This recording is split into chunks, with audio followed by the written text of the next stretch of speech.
Bienvenidos a su segmento Por Su Salud. En este momento estaremos abordando acerca de la diabetes y por supuesto para ello nos acompaña el profesional de la salud, el doctor endocrinólogo Juan Pablo Carías. Bienvenido, doctor. Este día pues queremos saber mucho acerca de este padecimiento que afecta a muchos hondureños, un gran número de compatriotas. Exactamente cuáles son los síntomas de la diabetes. Iniciamos con esta interrogante porque es importante darle a conocer a los televidentes cómo detectarla a tiempo. Bueno, primero muchas gracias, licenciado, por la invitación a su canal y un saludo a la teleaudiencia que nos honra con su sintonía. En primer lugar, como explicaba la presentación anterior al inicio del programa, la diabetes es una enfermedad, por decirlo de una forma, ¿verdad? Un conjunto de síntomas y signos, más específicamente un síndrome que es de crónico. Crónico quiere decir que se extiende a lo largo de toda nuestra vida. Una vez que ese es el diagnóstico, es una enfermedad prevenible. En virtud de eso, cuando nosotros tenemos algunos factores de riesgo o factores que nos predisponen a padecerlo, nosotros debemos orientarnos o enfocarnos al manejo de esos factores de riesgo. En primer lugar, como enfermedad crónica al fin y fundamentalmente derivada del consumo de determinados alimentos, sobre todo el azúcar simple y las grasas, entonces es lógico pensar que la prevención de esta enfermedad, por decirlo de una manera, deviene de una regulación, una disminución en el consumo de este tipo de alimentos. Es muy importante tener en consideración que los hondureños nos hemos visto, por decirlo de una manera, invadidos por una serie de alimentos que genéricamente se conocen como comida chatarra y que han venido a redundar en un boom, en una explosión de este síndrome que poco a poco se ha venido convirtiendo en una epidemia. Se plantea actualmente que 1 de cada 10 capitalinos o habitantes de nuestra ciudad capital padece de esta enfermedad, según un estudio que se denomina Iniciativa Candy para Centroamérica, ¿verdad?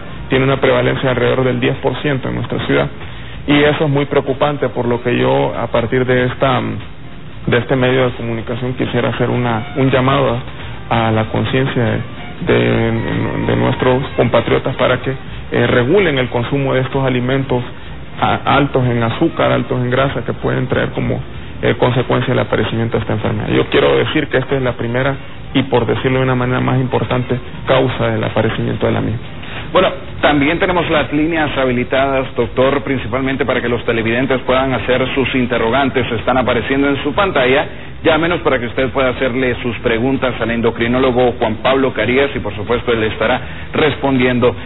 Llamaba mucho la atención este tema que usted decía, el consumo principalmente de alimentos que contienen mucho azúcar. ¿Cuál es la cantidad adecuada de azúcar que puede consumir una persona diaria, digámoslo así? Pero antes vamos a responder una llamada telefónica que tenemos. Adelante, le escuchamos. ¿Cuál es su pregunta?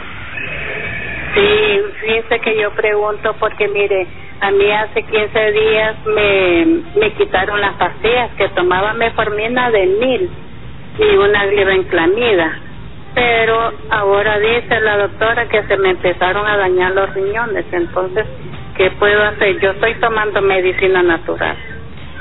Bien, un poco difícil enfocarse cuando uno no está frente al paciente. Mi recomendación, si le han quitado las pastillas, en primer lugar uno debe de realizar una serie de exámenes y evaluar desde un punto de vista del interrogatorio y del examen físico al paciente para tomar una determinación con respecto al uso de uno u otro medicamento. Lo fundamental es la dieta para el control de la diabetes.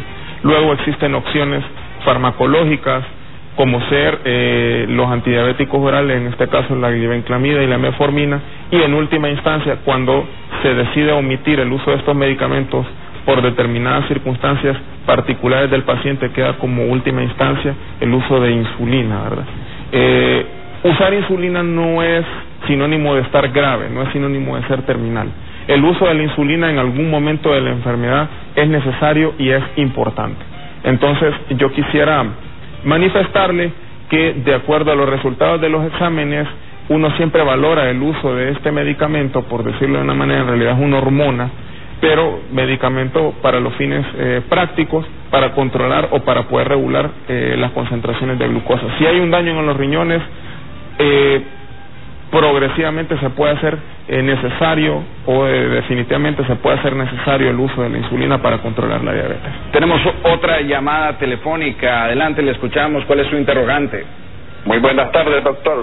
Solo quería hacerle una pregunta acerca de mi problema con los niveles de azúcar. Sí. Yo soy una persona de 64 años. Me he estado haciendo los exámenes del azúcar por medio de las maquinitas. Hay veces en la mañana me sale elevada a 120, 125, 137. Pero cuando me hago el examen a las 2:30 de la tarde, me lo he estado haciendo por la mañana y por la tarde. A las 2:30 de la tarde me salen 160, 150. ¿Soy propenso a ser diabético o qué indicaciones me dan esas marcaciones de los niveles de azúcar en el día?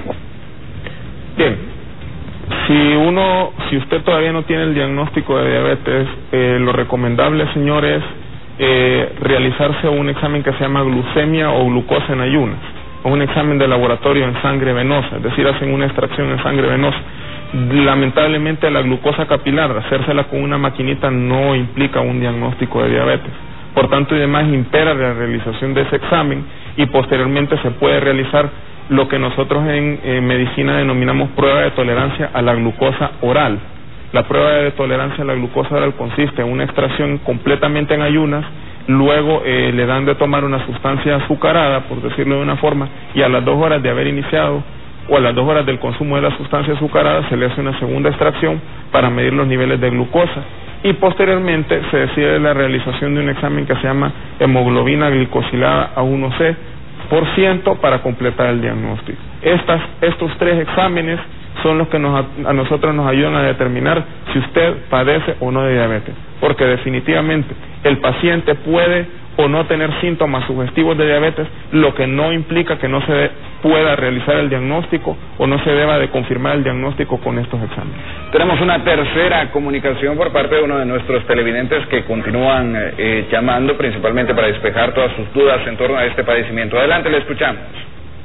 Buenas tardes, doctor Pablo Caría. Le habla su colega y amigo, el doctor Hugo Almeida. Primero, felicitarlo por su brillante exposición y segundo, ratificarle a usted y a la teleaudiencia.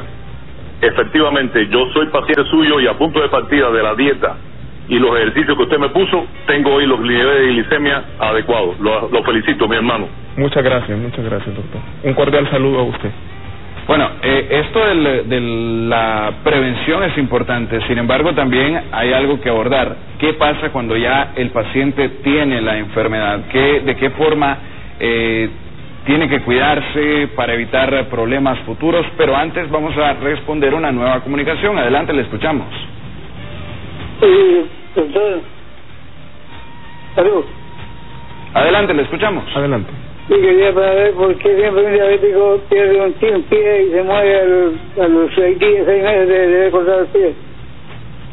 Si me puede repetir. A ver si nos puede repetir nuevamente su interrogante. Sí.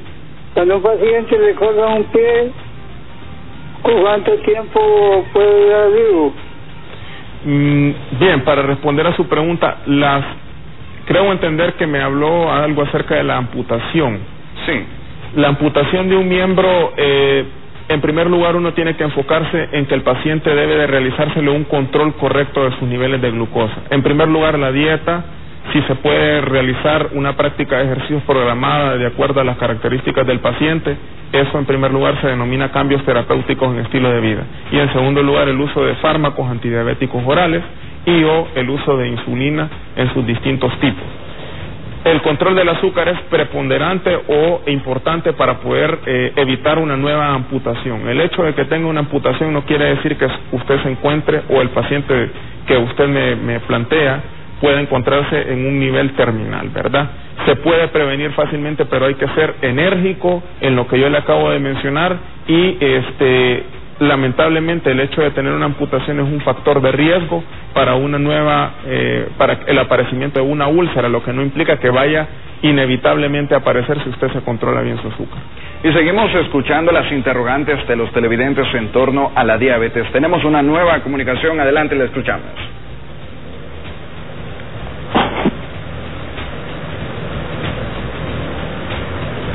Adelante, le escuchamos.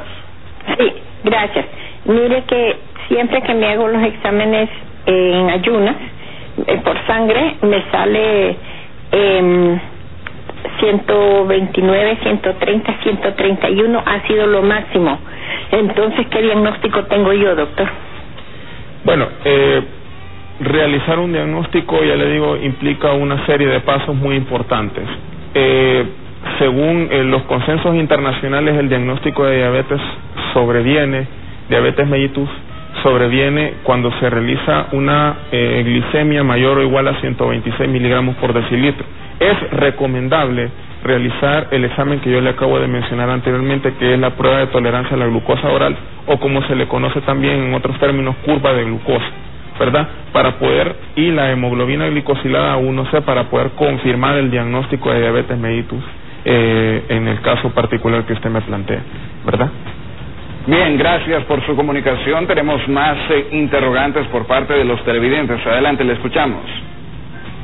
Muy buenas tardes, doctor Carías. Fíjese que yo soy una persona de 61 años. Hace 8 años padezco de diabetes, pero últimamente tengo más de un año de padecer de neuropatía diabética. Yo tomo Neuronal, ¿verdad? Y no sé qué me recomendaría usted. Bien, volvemos a repetir lo anterior. En primer lugar, una vez que se instauran las complicaciones crónicas, la neuropatía diabética es una de las complicaciones crónicas de la diabetes. Las otras complicaciones microvasculares son la nefropatía y la retinopatía.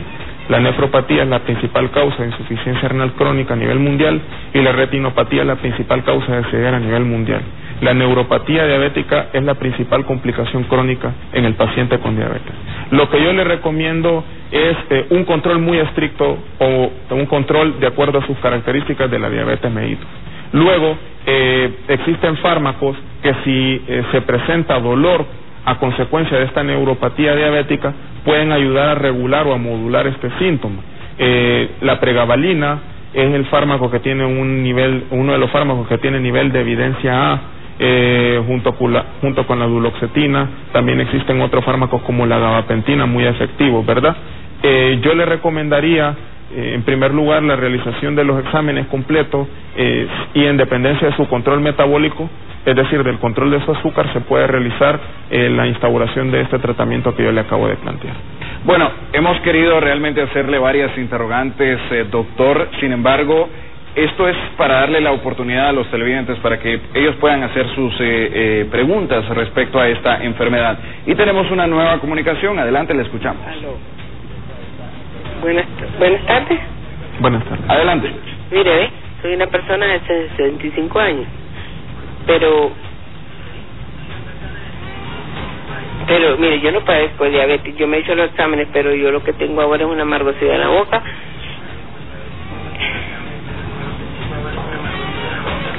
Y quería saber en qué laboratorio salen más efectivos los exámenes.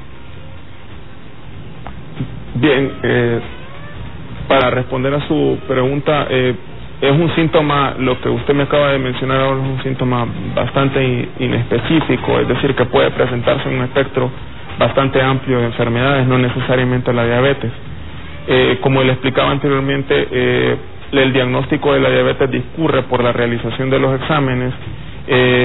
Hay varios laboratorios, yo no tengo, yo pudiera tener a bien recomendarle muchos laboratorios que son muy competentes. No sé si sea muy profesional de mi parte mencionarlo aquí en la televisión, pero hay laboratorios muy competentes a nivel nacional, sobre todo aquí en la ciudad de Tegucigalpa, donde usted pudiera realizarse los exámenes. Indispensablemente el diagnóstico de diabetes discurre por la realización de la glucosa en ayunas, en verdad. Bien, muchísimas gracias, doctor Juan Pablo Carías. El próximo miércoles estaremos abordando más sobre este tema, sobre esta enfermedad que aqueja a un gran número de compatriotas a nivel nacional y no solamente en Honduras, sino también en el resto del mundo. Y principalmente, como decía usted, lo importante, doctor, es prevenir. Siempre buscar la prevención, tanto cuando no se tiene la enfermedad como una vez que ya se adquiere, También es importante cuidarse, siempre vigilar la alimentación. Gracias. Y eso es importante para todos los televidentes. El miércoles estaremos abordando nuevamente esta temática y por ello le invitamos a que nos acompañe. Agradecemos a cada uno de los televidentes que llamaron para hacer sus interrogantes. Este es un servicio que queremos brindarle para que usted pueda preguntar más que todo sobre estos padecimientos, sobre estas enfermedades que afectan a muchos hondureños y muchos de ellos no tienen los recursos para poder acudir a una clínica y por ello es importante hacer este servicio, no llevarle hasta la comodidad de su hogar las respuestas que usted tanto está buscando respecto a esto. Gracias, doctor, por acompañarnos este día. Le agradecemos enormemente por esta intervención que ha tenido con nosotros. Muchas gracias y un cordial saludo a los televidentes que nos hacen el honor de su sintonía en la tarde de hoy. Bien, muchísimas gracias a cada uno de ustedes. Por supuesto, ha llegado el momento de finalizar con esta temática, con este segmento por su salud. Esperamos que cada una de sus interrogantes, sus dudas hayan quedado resueltas. Estaremos abordando nuevamente el miércoles en este mismo segmento esta temática. Gracias por acompañarnos.